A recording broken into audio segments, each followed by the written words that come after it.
Okay, so I think today I want to try making some different types of vegan cheese sauces. Oh, um, so a few years ago, I had found this cheese sauce recipe, and I'll be honest, like, I don't think I've ever made a vegan cheese sauce or like eaten a vegan cheese sauce that actually like tasted like cheese sauce. And that was the same thing with this one that I made before. But it was actually really good. Like my roommate really liked it, and I made some and took it to like a little barbecue that my mom was having. And there was her boyfriend's family was there, and there was this one lady, and I was just meeting them, and this one lady literally liked it so much that she took it all home with her, like all the leftovers. She asked if she could take it home with her. So it was a really good cheese sauce. Unfortunately, I don't know what the recipe was. I can't remember where I got the recipe from. And, I just tried searching all these different sauce recipes, and I have no idea if any of these is that recipe. So I printed off like 6 or 7 different recipes, and I don't know if I'll make them all today, but I'm definitely going to make 4 of them. So there was 4 of them that were cashew based. And I'd like to find some that aren't cashew based that taste good, because cashews are just, pretty expensive. But I'm going to make those today, so I will kind of show you what I've got going so far. Okay, so here's kind of the layout of the ingredients, and it's quite a few because I've got so many different recipes, but like almost all of them, most of them use cashews as kind of like, I guess, the creamy base, but some of them, there was several of them that had coconut milk, so I guess that's popular, and like pretty much all of them had this to give the cheesy flavor. So nutritional yeast is definitely a common cheesy flavor. Yeah, there was a couple of them that had tomato paste. One of them that I'm about to make, they, I think, put this sweet potatoes more for color. Some of them had potatoes. Almost all of them had garlic and onion salt. Several of them had this, this one was for color too, and one of them, I thought I got, yeah, smoked paprika seemed to be in a couple of them. And then usually a lot of them use tapioca starch or arrowroot starch, but um, my Walmart didn't have either of those. So I don't know. I was wondering if I could use this because it's got, I don't know. I went ahead and picked that up because it does have some tapioca starch in it, or tapioca flour, but I mean, yeah, modified tapioca starch, but I'm not sure if that'll really work.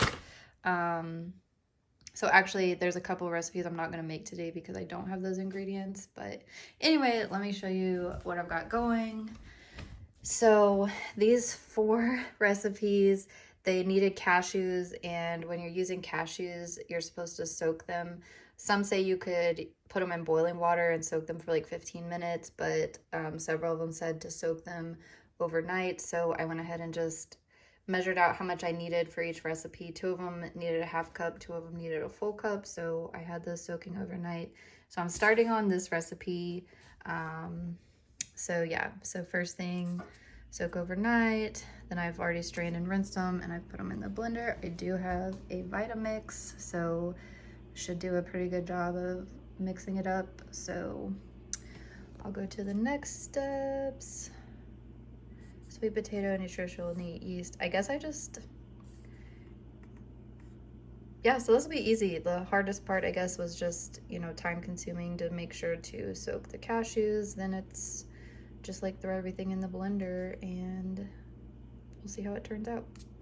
So this one actually called for sweet potato puree, but they didn't have any cans of it. So I just got these cut up yams. And I mean, it's going in the blender anyway, so I figure that'll work. All right, so everything's in there, and we'll blend it up.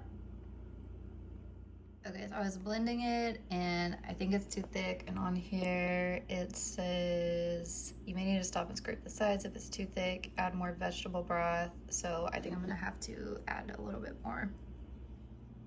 Alright, so here is how it turned out. And it looks pretty good. I will say, I feel like I can taste the sweet potato a little bit, and I would add more salt to it. I would probably add more salt to all these because I eat probably way too much salt and I like things really salty, but I would say it's not bad. I'll try it out on my roommate later. Another thing I would say is if you don't have like a powerful blender like a Vitamix, it probably won't get this creamy. But I had my Vitamix turned way up and it got pretty creamy, so it does look like a cheese sauce at least. Okay, so I'm kind of excited about this one because it tells you the ingredients to make just a cheese sauce, and then it has these other ingredients to make a nacho cheese sauce. So I did get some jalapenos and some of this other stuff. So I'm gonna make the nacho cheese sauce. So hopefully it will have a little bit more flavor than the other one. But yeah, it looks like it probably starts out about the same. Oh no, this is gonna be some more work. Gotta put, okay, so maybe I'll make this one next and I'll get these boiling while I make the other one because this has got some extra steps. So I will get into that. All right, so I've got one potato peeled and cubed, and then it asked for one medium carrot, but I don't have like big carrots, so I'm just gonna take a few of these to kind of make up for the carrot, but I'm gonna chop these up, and then got my water starting to boil, so throw those in there and get to work on the next recipe. Okay, so the recipe says to bring low to boil and simmer for 10 to 15 minutes. And then you're just gonna add it to the blender with all the other ingredients. So I'm gonna go ahead and while that's boiling, I'll keep working on this one. I will measure out the ingredients. I've already got the cashews in there.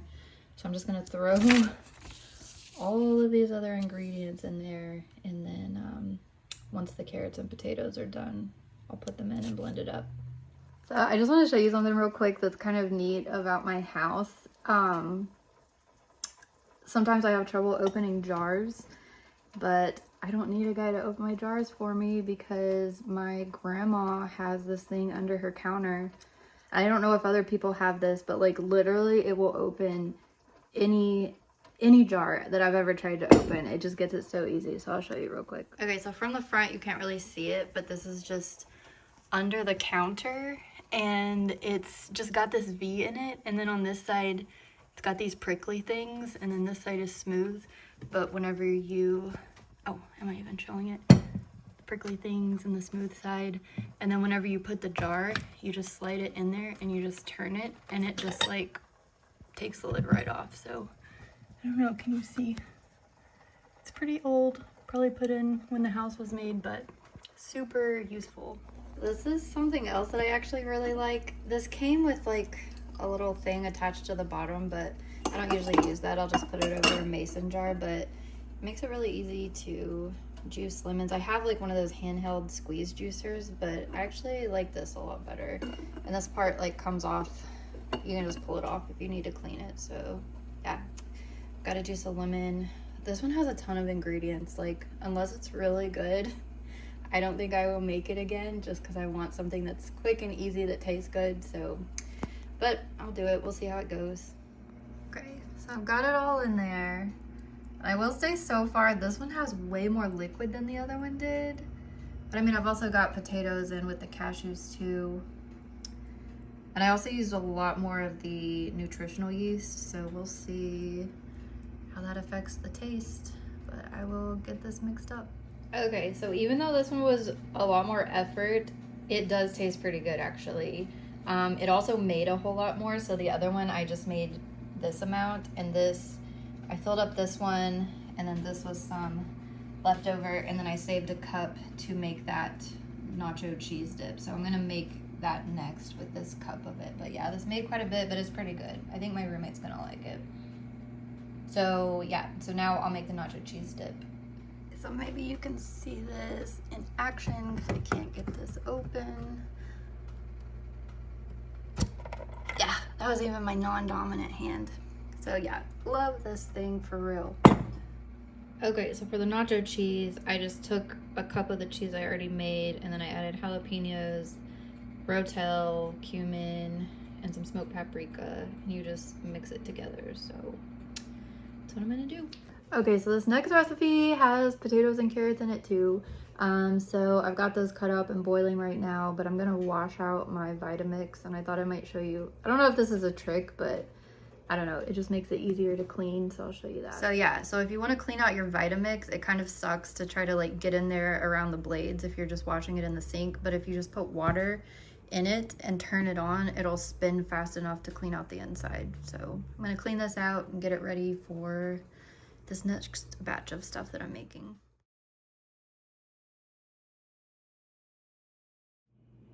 Okay, so here's what we got. It made not as much as the last one, but still quite a bit. We're gonna have a ton of cheese sauce. I'm not sure how I feel about the taste. I think if I was gonna go through the effort of like cutting up vegetables and cooking them, I would go with this one because I think it did taste a lot better. But if I didn't want to spend any time, like this one was super easy. So my roommate just got home, so I'll make another video where we taste test it together. But yeah, I think I've got one more recipe up there, but I realized it's a fry sauce recipe instead of a cheese sauce recipe, so I think I'll make a different video making the fry sauce. So we'll just go with these 3 and try them out, and then some other day I'll make those other ones that aren't cashew based. So yeah, check out the next video for the taste test.